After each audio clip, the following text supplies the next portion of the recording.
Hello. Salut YouTube, j'espère que vous allez bien.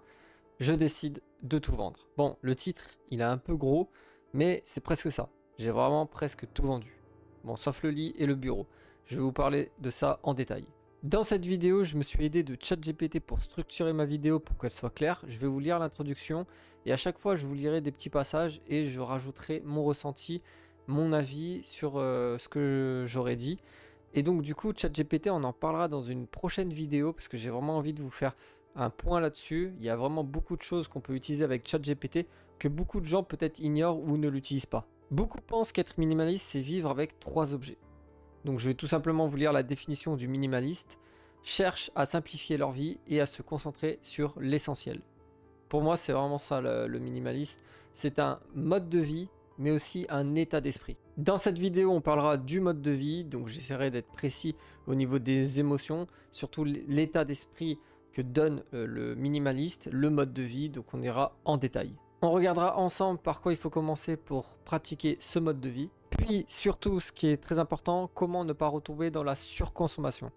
Je vais vous donner mes 3 derniers points, je vais vous donner mon ressenti, puis je vous dirai par quoi j'ai commencé et on fera la conclusion. Le minimaliste, un mode de vie. Donc dans ce premier chapitre, on va regarder ensemble, donc je vais lire plusieurs choses que j'ai marquées et on va voir ensemble qu'est-ce que le minimaliste va vous apporter. Donc réduction du stress, amélioration de la clarté mentale, plus de temps pour ce qui compte réellement, faire des économies en évitant les achats impulsifs et inutiles. Vous allez voir, je vous lis ça, mais je rentre pas dans les détails puisque c'est après dans la vidéo. Là, vraiment, on décortique le mode de vie de minimaliste. Imaginez juste, avec un sac à dos immense, invisible, mais un sac à dos immense, vous avez tous vos habits, tous vos affaires, vélo, voiture, votre bureau, tout ce que vous possédez. On sait à peu près plus ou moins tout ce qu'on possède. Donc vous mettez ça derrière vous, vous imaginez avec un grand sac à dos, et vous allez voir le nombre de quantités d'objets que vous possédez. C'est là que vous allez pouvoir ressentir le poids de ces objets sur vos épaules et que vous allez vous apercevoir que c'est tellement lourd que ça vous prive à une certaine liberté. Donc vous vous sentez un peu moins libre, un peu plus lourd.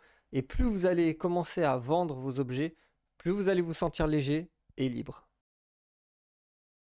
Chapitre 2, les gestes pour commencer le minimaliste. Donc j'ai mis utiliser des couleurs neutres et des meubles simples. Ça, c'est hyper important. C'est la première chose qu'il faut faire. Aménager sa pièce de façon que ça soit clair.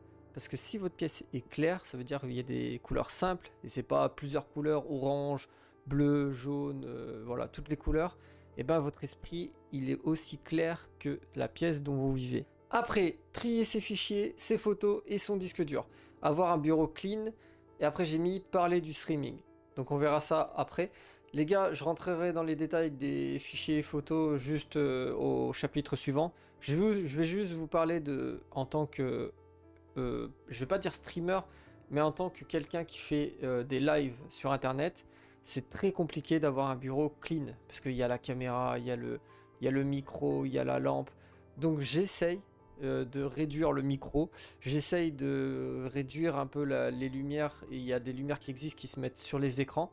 Et pour la caméra, j'ai vu que Instinct 360 ou Osbot Mid 2, ouais c'est ça, Mid 2, ils font des super caméras, donc je pense que je vais investir sur ces genres de caméras, sur ce genre de webcam, c'est pas des caméras mais des webcams, pour encore, comment dire, rendre mon bureau plus compact et donc beaucoup plus clean. Et c'est vrai que ce sera beaucoup plus agréable quand je vais arriver sur mon bureau, ça sera tout clean. Donc je vous montrerai ça dans une prochaine vidéo, le setup que je vais me faire. Assez clean, je vais essayer de le paraître le plus clean possible. Chapitre 3, éviter de revenir dans la surconsommation. J'ai appelé ça, mais c'est plutôt éviter de revenir dans un mode de vie normal. Donc, on va commencer direct par les photos. Comme je vous ai dit, c'était le chapitre suivant. Donc, fichier et photos, j'ai marqué les ranger directement dans le bon fichier et les nommer correctement pour mieux les retrouver. C'est incroyable, les gars. Ça vous fait gagner énormément de temps, on va pas se mentir, surtout quand on est créateur de contenu. Je utilisais beaucoup, en montage vidéo, j'utilisais rien du tout en fait, j'utilisais mon SSD tout simplement. Je sais pas pourquoi je suis parti dans cette phrase, Donc j'utilisais mon SSD, je le connectais et dit que je voulais enregistrer dans mon SSD. J'avais le réflexe de mettre n'importe quoi, des lettres au hasard et après j'enregistrais. Mais il faut vraiment pas faire ça, il faut vraiment nommer le fichier tel que vous voulez le nommer. Et puis vous allez vraiment le retrouver rapidement, ce dossier. Donc c'est incroyable, c'est magique. Je viens de changer de main comme si le micro il pesait une tonne, mais en fait non, ça va, il est léger. Mais je sais pas, je transpire au bout des doigts, c'est assez bizarre. Si vous mettez à vendre un maximum d'objets, continuez de persévérer et de vous lancer d'autres défis. Et je pense aux vêtements. Si vous avez vendu un maximum d'objets, ben partez directement à la conquête d'avoir le moins de vêtements possible, surtout ceux que vous mettez plus. Et ça va, donc vous avez commencé par les fichiers et vos photos déjà, ça sera déjà très bien, vous allez ressentir vraiment une légèreté, mais ça on en discutera plus tard. On est toujours au chapitre 3, donc éviter la surconsommation. Et ça c'est très important là ce que je vais vous dire. Dans les périodes de faiblesse, petite dépression ou grande dépression, c'est dans ces moments-là qu'on risque le plus de consommer. Et je pense à FC25 les gars, ils sont malins, ils le savent. Plus ils vont vous frustrer dans les jeux, plus vous allez avoir envie d'améliorer votre équipe. Et ils le savent. Combien de gens, après des grosses défaites en fut champion, ont claqué énormément de crédits dans les packs ou énormément de FC points. Et ça, ce système-là, il est très vicieux, les gars. Faites attention, faites attention. Donc revenons à la consommation. Il faut vraiment faire attention là où vous vous sentez le plus faible, où vous êtes déprimé de votre situation. Il faut vraiment faire attention parce que c'est là qu'on consomme le plus. Et il y a 5 ans, j'ai monté mon PC fixe pendant le confinement, donc je lis ce que j'ai marqué, hein, normal, je suis un gars normal. Je pense que c'est à ce moment-là qu'on est tous tombés dans la surconsommation. Donc c'est vrai, c'est là où j'ai remarqué que c'est dans les périodes faibles que je consomme le plus. Et c'est vrai que pendant le confinement, j'avais acheté beaucoup de choses, dont un PC fixe. Je voulais déjà avoir un PC fixe pour pouvoir jouer à des jeux vidéo sur le PC. Et donc j'ai commencé à monter le PC, à acheter un écran adéquat, un clavier, une souris. Donc là, je suis tombé clairement dans la surconsommation, parce que j'avais pas spécialement besoin de tout ça. Donc voilà, et il faut se poser, donc j'ai rajouté les questions qu'il faut se poser. J'en ai vraiment besoin? Est-ce que j'en ai vraiment besoin? C'est la question ultime en fait. Est-ce que j'en ai vraiment besoin? Et c'est là que si vous la répondez honnêtement à cette question, eh ben vous devrez passer à côté de ce que vous vouliez acheter. Et je m'impose une règle aussi, c'est avant d'acheter, je vends. À part si je tombe sur une bonne promo, mais pareil là c'est risqué aussi de retomber dans la surconsommation, donc faites vraiment attention. Mais si vous comptez vraiment vendre par exemple mon écran pour remplacer par un autre, et ben là si vous tombez sur une bonne offre et que vous savez que vous allez vendre votre écran, pourquoi pas l'acheter. Et ce micro franchement il fait une bonne qualité les gars, je suis choqué. C'est une dinguerie. Là, je vais investir dans un micro sans fil pour que je puisse me balader et vous faire un peu plus de vidéos à l'extérieur. Mais en vrai, je pourrais peut-être faire des vidéos à l'extérieur avec ce micro parce que c'est un long câble. Et donc, la distance me permet quand même d'avoir quelques mouvements. Même là, je sais pas si vous voyez bien. Attendez, je vais mettre le retour. Hop. Là, il y a encore le bordel avec l'ordinateur parce que je suis en train de vendre l'ordinateur. Ça, on va en parler tout de suite. Enfin, peut-être pas tout de suite, dans le chapitre 5 peut-être. Quatrième chapitre, mon ressenti. Donc j'ai mis moins de stress, plus de temps et surtout moins d'attachement aux objets. J'attache moins de valeur aux objets, mais ça ne veut pas dire que j'en prends pas soin. Vraiment, j'essaye vraiment d'en prendre soin parce que je me dis que le jour où je dois vendre cet objet, et je pense toujours, je prends l'exemple d'un écran, mais si j'en prends pas soin, je perds énormément d'argent.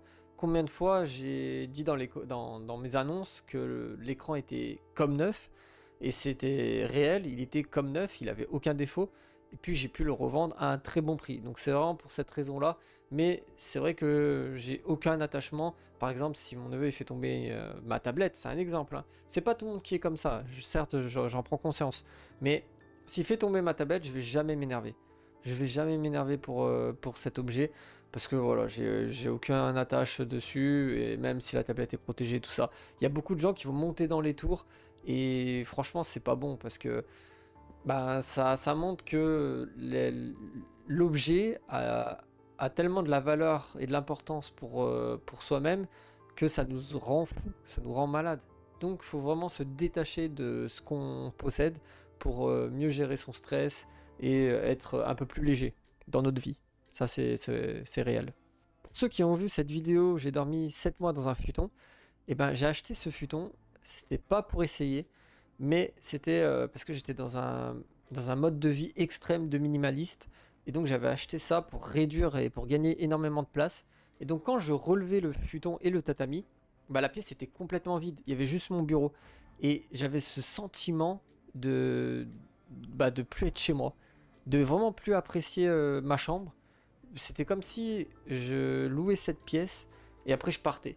Mais j'avais vraiment ce sentiment de détachement total de l'environnement et donc j'étais plus trop à l'aise. Je suis revenu à un lit plus basique, 2 places, et c'est vrai que je me sens beaucoup mieux. Mais par contre j'ai perdu totalement la place que j'avais avant. Mais c'est pas grave, le sommeil c'est très très très important. Passons au dernier chapitre, je vais vous parler des changements que j'ai fait. Donc, tout ce que je vous ai dit dans la vidéo, je l'ai appliqué moi-même. J'ai effacé énormément de photos, vidéos, je suis retombé à 60 Go. Et si on enlève toutes les vidéos de foot freestyle, je pense que je suis à 30 Go de toutes mes vidéos et photos all time, de toute ma vie. Donc dites-moi en commentaire combien vous avez de gigas de photos et de vidéos, combien votre vie elle fait de gigas. J'ai vraiment effacé des moments de ma vie qui n'étaient pas la joie, je trouve que ça sert à rien. Je préfère me garder que les bons souvenirs. Et donc je suis redescendu à 30 Go, c'est quand même un gros ménage. Mais j'ai gardé vraiment les choses les plus importantes, qui sont les plus importantes pour moi. Mais j'ai quand même gardé quelques anciennes photos, parce que c'est toujours bien de les montrer à sa famille. Donc voilà, essayez de faire le tri intelligemment, mais conservez que les moments de bonheur. Le deuxième changement, c'est le changement d'ordinateur. Le PC fixe, que je suis en train de le vendre en pièces détachées. Pourquoi en pièces détachées? Parce que j'ai vu des milliers d'annonces sur le Bon Coin, sur d'autres plateformes, et ça se vend pas. Ça se vend pas le PC fixe complet, ça ne se vend pas du tout. Je sais pas pourquoi. Donc j'ai pris le risque quand même de le démonter. J'ai minutieusement vu des unboxings de chaque composant pour pouvoir les remettre bien à sa place. Et j'ai réussi. Donc c'est comme si les produits étaient neufs mais juste déballés. Donc c'est vraiment, je suis super content parce que j'ai fait ça super propre. Mais c'est quand même un risque de démonter son ordinateur, puisqu'on peut abîmer le processeur, la carte mère et tout ça. C'est vraiment un risque que j'ai pris. Mais vous gagnerez beaucoup plus en pièces détachées que en vendant le PC complet. Par contre ça prend plus de temps mais vous gagnez plus d'argent. Ah oui, et je vous parlerai dans une autre vidéo par quoi je l'ai remplacé, le PC fixe. Je pense que vous avez une petite idée. Il y a eu une sortie récemment d'un PC assez compact. Et je pense que vous avez directement la réponse en disant ça. Et on fera un comparatif des avantages, désavantages. J'en ferai une vidéo. Donc vous inquiétez pas, il y a du lourd qui arrive. J'ai marqué que la prochaine étape c'était les vêtements. Mais en vrai, les vêtements, j'ai fait énormément de tri. J'avais un délire à un moment donné, mais je me suis dit non, c'est un peu abusé. Je voulais avoir une penderie que de t-shirts oversize noir et blanc ou de t-shirts simples. Là, ça aurait été la classe, mais ça aurait été un peu... Ah, c'est poussé au maximum là les trucs. Peut-être plus tard ce délire pourra se faire. J'ai mis dans une petite boîte tous les objets importants dans ma vie et ça en fait partie. C'est la première figurine Dragon Ball Z que j'ai achetée. Je me rappelle à l'époque, j'avais 7 ans et je me rappelle j'avais le choix entre Trunks Super Saiyan et Sangoten et j'avais pris Sangoten. Je pense qu'à l'époque je pensais que c'était Sangoku, je connaissais pas trop. Mais c'est la première figurine, c'est incroyable. Ça y est les amis, on est à la conclusion de cette vidéo. Le minimaliste n'est pas un mode défini, choisissez votre degré de minimaliste. Juste faites les choses pour réussir à trouver ce sentiment qui pour moi est le plus important. Un sentiment de liberté. Vos épaules sont légères, vous avez moins d'attachement, donc moins de stress en vous. Merci d'avoir regardé cette vidéo. N'hésitez pas à vous abonner et à liker. J'espère qu'elle vous a plu. Même si le micro il est petit, j'espère que la qualité est présente. L'éclairage est amélioré par rapport à d'autres vidéos. On essaye de progresser. Merci à vous. Ciao! I'll never forget your time.